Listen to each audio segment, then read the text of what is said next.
নমস্কার, সাবনাভিক নিউজ নেটওয়ার্কে স্বাগত। এই মুহূর্তের বড় খবর, মুর্শিদাবাদে শুটআউট, ফের দুষ্কৃতীদের নিশানায় তৃণমূল কর্মীকে লক্ষ্য করে এবার চলল গুলি। মুর্শিদাবাদ জেলার রানীনগরে বাড়ির মধ্যে ঢুকে তৃণমূল কর্মীকে লক্ষ্য করে গুলি চালালো দুষ্কৃতীরা। সূত্রের খবর, রানীনগরের 2 নম্বর ব্লকের অন্তর্গত বর্ডার পাড়ার বাসিন্দা মনোজ কুমার মণ্ডল। সে ইসলামপুরের বনমালী ঘাট এলাকায় মাছের আড়তে হিসেবের কাজ করত। অন্যান্য দিনের মতো বুধবার রাতে কাজ করে বাড়ি ফেরার কিছুক্ষণের মধ্যেই কয়েকজন দুষ্কৃতী হঠাৎই তার ঘরে ঢুকে তার উপর চড়াও হয়ে পরপর গুলি চালায়। বরাত জোরে প্রাণে বেঁচে যান তিনি। ঘটনাকে কেন্দ্র করে যথেষ্টই আতঙ্কিত তার পরিবার সহ প্রতিবেশীরা। কি জানাচ্ছেন তারা, শুনবো। বলতে গেলে ওখানে আমাদের একটা পদ্মা আছে, পদ্মাতে একটা কাঁটা আমাদের একটা করা আছে।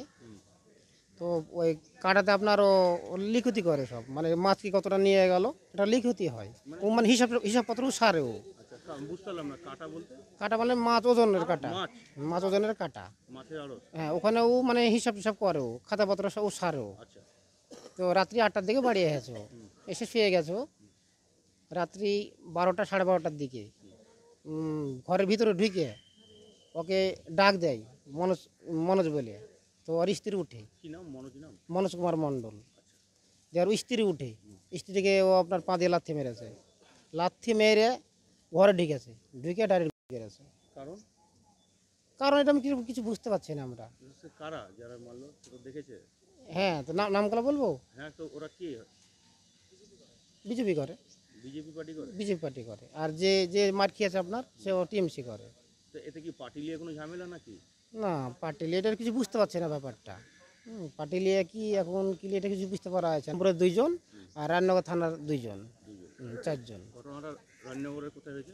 রাজনগর বটাপাড়া 51 গ্রামে। আচ্ছা, মানে ওই ওখানে কোনো বাজারে মাছের না বাজারে তো না। কাজটা করতো কি কে যাকে মেরেছে? খাতাপত্র সারতে গো, পদ্মার ধারে একটা কাঁটা ঝোলানো থাকে, কাঁটাতেও খাতাপত্র সারে, মানে ওই মাছের হিসাবটাও সারে। তবে কি মনে হচ্ছে এই মানে এই ব্যবসায়িক কারণে কিছু না ব্যবসার কারণে আমি বলতে বলা আছে না, এটা এখন আমি ধরতে পারছি না এটা কি ব্যাপারে যে মারপিটটা হলো, আমরা এটা বুঝতে পারছি না আমরা। গুরুতর আহত অবস্থায় তাকে উদ্ধার করে বহরমপুর মুর্শিদাবাদ মেডিকেল কলেজ হাসপাতালে নিয়ে গেলে অস্ত্রোপচার করে তার গুলি বের করার চেষ্টা করছেন চিকিৎসকেরা। যারা গুলি চালিয়েছে তারা সকলেই বিজেপি করে বলে অভিযোগ তার পরিবারের। আক্রান্ত মনোজ কুমার মণ্ডল তৃণমূল কর্মী। রাজনৈতিক প্রতিহিংসা নাকি ব্যবসায়িক কারণে চলল গুলি, বলতে পারছে না কেউই। থানায় অভিযোগ দায়ের হওয়ার পর গোটা ঘটনার তদন্ত শুরু করেছে পুলিশ। গণেশ সাহা, সাবনাভিক নিউজ, মুর্শিদাবাদ। সমস্ত খবরের আপডেট পেতে লাইক করে সাবস্ক্রাইব করুন সাবনাভিক নিউজ।